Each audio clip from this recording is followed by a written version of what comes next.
कांवड़ की जो यात्रा है ये बहुत ही तपस्या के दिनों की यात्रा है और तपस्या के दिन है। कांवड़ी यात्रा जहाँ से गुजरते हैं सब लोग माथा टेकते हैं, उनको भोले कहा जाता है। और दुनिया का कोई धर्म ये नहीं कहता कि झूठ बोलो। योगी आदित्यनाथ जी की सरकार ने ये बिल्कुल नहीं कहा कि तुम मुसलमानों से सामान मत खरीदो।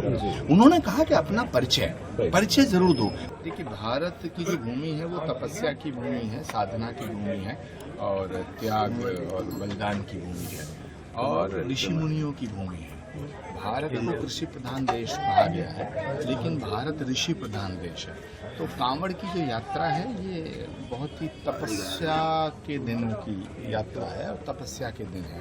तो जब कोई व्यक्ति तपस्या करता है तो उसकी जो मनोस्थिति होती है वो बहुत ही एक विशेष प्रकार से उसका जो सोचने का तरीका होता है, खाने का तरीका, पहनने का तरीका, चलने का तरीका, उसका जो आचरण होता है वो बहुत ही पवित्र भी होता है और दूसरा सम्मानजनक स्थिति होती है और सादर श्रद्धेय के लायक होता है। उसके प्रति सबको श्रद्धा आती है। इसीलिए कांवड़ी यात्रा जहाँ से गुजरते हैं सब लोग माथा टेकते हैं, उनको भोले कहा जाता है। तो अगर उनकी उस यात्रा में कोई धोखा करता है तो ये उचित नहीं है। दूसरी बात मैं कहूँ, दुनिया का कोई धर्म ये नहीं कहता कि झूठ बोलो।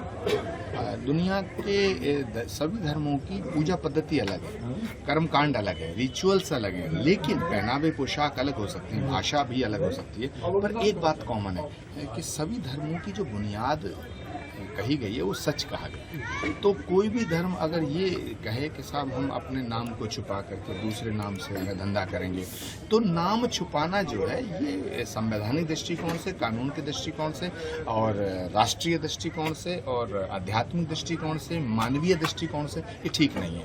अगर मैं आचार्य प्रमोद कृष्णम हूँ तो हूँ, यदि कोई दूसरा नाम रखता है तो उसको अपने नाम से। यहाँ भारत एक इतना बड़ा लोकतंत्र है। अगर कोई कहता है कि मैं मुसलमान हूँ और मैं जलेबी की दुकान कर रहा हूँ, दूध की दुकान कर रहा हूँ, तो उस पर कहाँ पाबंदी है? योगी आदित्यनाथ जी की सरकार ने ये बिल्कुल नहीं कहा कि तुम मुसलमानों से सामान मत खरीदो।